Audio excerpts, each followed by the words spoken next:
साहुकार पचारे जे मु तो तुमको कही गहम बुणवा तुम ज कहीं बुणिल ना आम केम जानलु आमर मुख्य हलिया रुकमान सी आमको जहाँ कहले आम से कलु। तो रुकमान को साहुकार पचारे तुमको मु गहम बुणिया को कही तमे ज कहीं बुणिल से कहले देख साहुकार मु ज बुणी किंतु गहम ही फल से आश्चर्य हेले साहुकार से कहले से निजे बिल्लू को जाके देखिले बिल को देखिले ज गछ हेजी पुणी आसिक पचारे तमे तो ज बुणीच आ कहूच ज गछरे गहम हम केमिति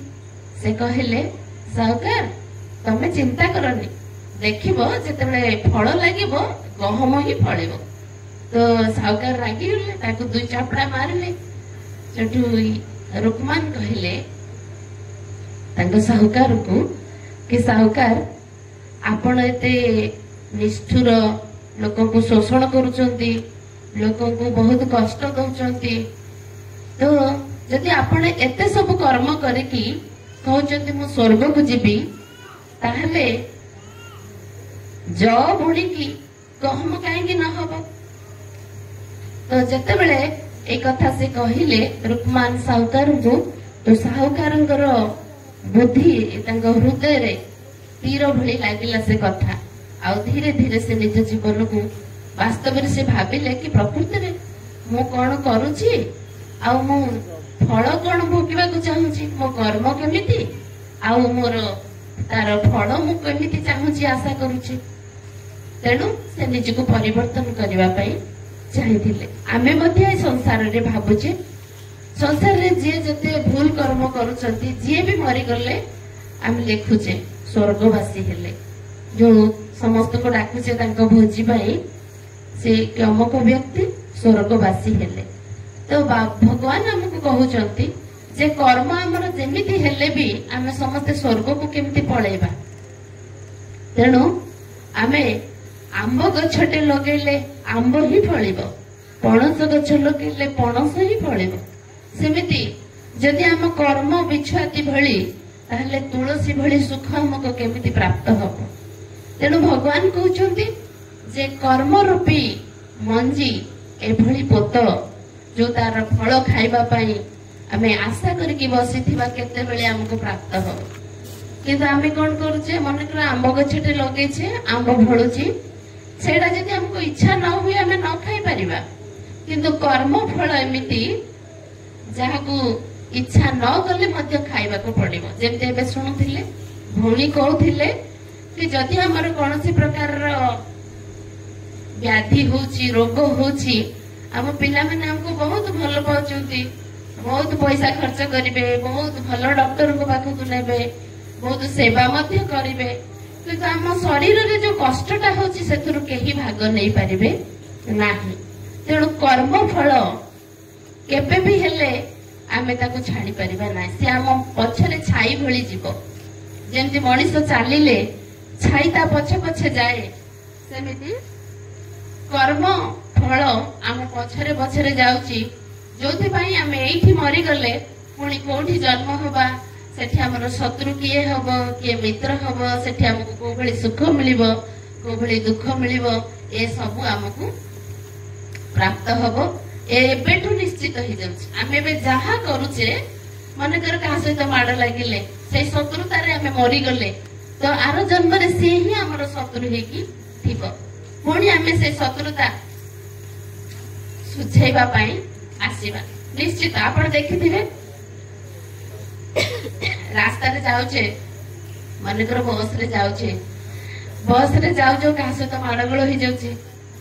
का सहित दोस्ती भी हो जाउचे काई आमे ताको चिन्हि नथिबा किछि भी हमर ता सहित परिचय नथिबो बहुत सांग ताको सहित हो जाउचे आउ का सहित माडगोळ भी हेकी आसुचे। तो ये को जन्मर शत्रुता को जीव जो जन्मर मित्रता। तो भगवान आम समस्त को सेति पय शिक्षा दउचंदी कर्म र निजर कर्म को सुधार। बस भाई आगे से बसुन देनी बसुन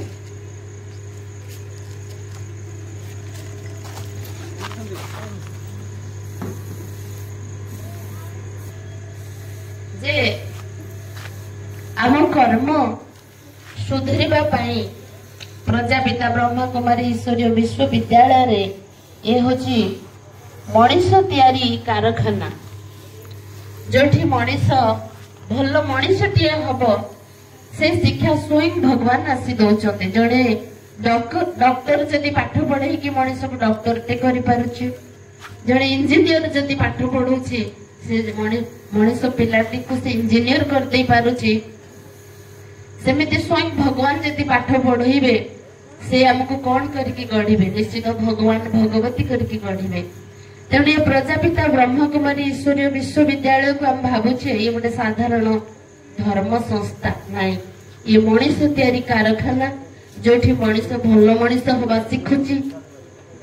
से भगवान आम समस्त को सब जमी शिक्षा स्कूल को प्रत्येक दिन पिला जावा आवश्यक सेमिति सबुदिन मनीष को भल कथा शुणा आवश्यक 5 जन भल लोक सहित मिसिले से भल मनीषटी हो जाउची मंद लोक सहित जदि जड़े लोक मिसिला तो से भल मनीषर प्रभाव से 5 जन निश्चित पड़ुची तो आमे जदि गाँ भितर किछि लोक भल लोक हो गले तो निश्चित रूप से कष्ट करिया को पड़िबो काहेकि ना गोटे रचनात्मक काम जदि गोटे भल काम आपण करिवे सेथिरे कष्ट निश्चित रहिछि किंतु फल निश्चित भल तो भल लोक जने 5 जन सहित मिसिले से 5 जन को भल रास्ता ही देखैबो सेथिपई भगवान आम समस्त को ये शिक्षा दौरान जो शिक्षा माध्यम रे आम जीवन को आम परिवार को सरस सुंदर करके गढ़ी पारिबा आम जीवन रे छोट छोट भूल भी करुचे बड़ बड़ भूल मध्य करुचे जेतेबेले से छोट छोट कर्म आम पई गोटे कर्म भोग होगी आसुची सेतेबेले आमे दोष दउचे आकु ताकु ताकु ताजकु एमती हैला ताजकु एमती हैला भगवान कहउचंती आमरी कर्म ही हमकु प्राप्त होची तेणु एडी गोटे रामायण विषय शुणिबा जे आमे जो भली कर्म करूचे से कर्मर फल हमको निश्चित भोगिया को पड़िबो थारे दशरथ शिकार करिया को जाइथिले शिकार करू करू श्रवण कुमार को तांको तीर बाजी जाइथिला श्रवण कुमार मरिगले जेतेबेले तांको बापा मां मोहरे पुत्रर विच्छेद रे से माने मध्य मरिगले जेतेबेले दशरथ अजाणत मारिथिले कहीं ना से मृग पानी पीउची बोली भाविकी शब्द भेदी बाण प्रयोग करथिले किंतु अजाणत रे करिथिबा कर्म फल मध्य फल निश्चित मिलिबो ये नु हम अजाणत रे करिछि तेणु मते से कर्मर फल माफ हो जीवो नाई तेणु दशरथ जेतेबेले जाइछंती ये 3 जन को हत्या करले माने जन को मारिले किंतु 2 जन आपे आपे मरी गले तो 3 जनकर हत्या करी तांकर राजउआस को गले सेठ से खबर सुनिले 4टी पुत्र तांको लाभ होइछ तो जेतले 4टी पुओ तांको जन्म होबार से खबर सुनिले से खुशी रे से पिला मानकु तांको सहित तांको बाल्य लीला सहित धीरे धीरे धीरे धीरे करिथिबा कर्म को भूली गले जेमिति आपण मंजीटे लगाउछंती मंजीटा धीरे धीरे 2टी पत्र गछ बड़ होची पुणी बड़ हेकी फल फूल दउची फल होची फल पाचुची तापर जे आपण ताको खाउछंती ठीक सेमिति से पोतिले कोन दशरथ कोन पोतिले छटपट हेकी श्रवण कुमार मल्ले आउ ताको बापा मां मल्ले की मंजी पोतिले छटपट रो मंजी पोतिले आउ से धीरे धीरे गछ होची किंतु दशरथ जतेबेले ताको राजमहल रे ताको पिला मानक सहित खुशी रे दिन काटिले ये मंजी गछ होची जतेबेले मंजी फल गछ बड़ हैला फल देला सेतेबेले से समय आसिला जेतेबेले कैकेयी तांकु वर मागिले कि 2टी वर मते दिया जाऊ गोटे होची राम 14 वर्ष वनवास जीवे आउ मो पुओ भरत राजा हबे जेतेबेले ଦଶରଥ ଏଇ କଥାକୁ ଶୁଣିଲେ ସେତେବେଳେ ସେଇଭଳି ଛଟପଟ ହେଲେ ଯେମିତି ଶ୍ରବଣ କୁମାର ଛଟପଟ ହେଇଥିଲେ। ଆଉ ଦେଖନ୍ତୁ ଦଶରଥ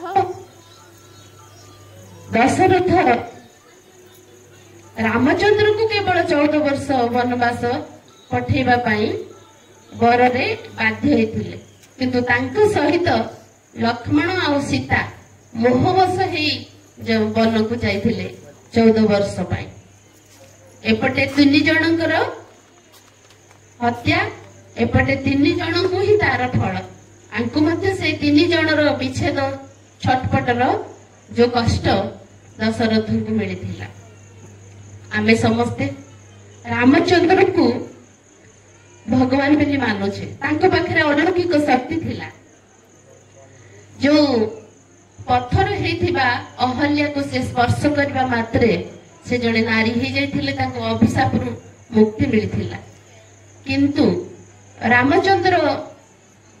ଅହଲ୍ୟାକୁ ଗୋଟେ ପଥର ହେଇଥିବା ଅହଲ୍ୟାକୁ ନାରୀ କରିଦେଇଥିଲେ, ଅଭିଶାପରୁ ମୁକ୍ତ କରିଦେଇଥିଲେ, କିନ୍ତୁ ତାଙ୍କ ବାପାଙ୍କୁ ତାଙ୍କ କର୍ମ ଫଳ ଭୋଗିବାରୁ ବଞ୍ଚେଇ ପାରିନଥିଲେ। ତେଣୁ କୁହାଯାଇଛି କର୍ମ ପ୍ରଧାନ ଇଏ ଦେଶ। ଯିଏ ଯୋଉ ଭଳି କର୍ମ କରିବ ସେ ସେଇ ଫଳ ନିଶ୍ଚିତ ଚାଖିବାକୁ ପଡିବ। ତେଣୁ ଭଗବାନ କହୁଛନ୍ତି ଯଦି ରାମଚନ୍ଦ୍ର ତାଙ୍କ ବାପାଙ୍କୁ ତାଙ୍କ କର୍ମ ଫଳ ଭୋଗିବାରୁ ବଞ୍ଚେଇ ପାରିଲେନି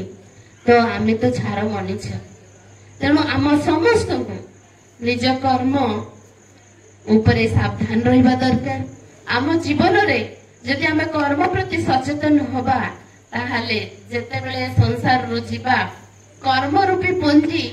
ଆମେ ଏତେ ଜମା କରିଥିବା, ଯୋଉ ଖୁସି ଖୁସିରେ ଆମ ଜୀବନ ଆମେ ମୃତ୍ୟୁକୁ ଆହ୍ୱାନ କରିବା। ଆମେ ଯେତେବେଳେ ଯିବା ଏ ସଂସାରରୁ ହସି ହସି,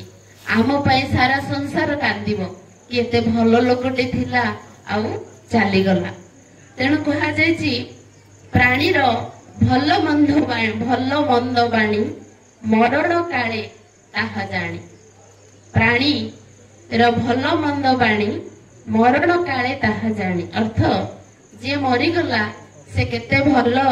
କେତେ ଖରାପ, ତେଣୁ ମରିଗଲା ପରେ ଲୋକମାନେ ତା ବିଷୟରେ କଣ କଥା ହଉଛନ୍ତି ସେଇଥିରୁ ଆମେ ଜାଣିବା ସେ ଲୋକଟି କେମିତି ଥିଲା। ତ ମରିଗଲା ପରେ ଲୋକ କଥା ହେବେ, ସେତେବେଳେ ଆମେ ରିଅଲାଇଜ କଲେ ମଧ୍ୟ କିଛି କରିପାରିବା ନାହିଁ। ସେଥିପାଇଁ ଭଗବାନ ଆମକୁ କହୁଛନ୍ତି କି କର୍ମ କରିବା ବେଳୁ, ବଞ୍ଚିବା ବେଳୁ, ମୃତ୍ୟୁ ପୂର୍ବରୁ ନିଜ କର୍ମ ପ୍ରତି ଆମେ ସଚେତନ ହବା। ଆଉ ନିଜର କର୍ମ ଫଳ ଯେତେବେଳେ ପୁଞ୍ଜି ଜମା କରିବା ଆଉ ଗଲା ବେଳେ ଖୁସି ଖୁସିରେ ଏ ସଂସାରରୁ ଯିବା। ତେଣୁ ଭଗବାନ ଆମ ସମସ୍ତଙ୍କୁ ଏବେଠାରୁ ସଚେତନ କରୁଛନ୍ତି ଏବଂ ଏମିତି 87 ବର୍ଷ 88 ବର୍ଷ ହେଲା ଆମକୁ ଶିକ୍ଷା ଦଉଛନ୍ତି।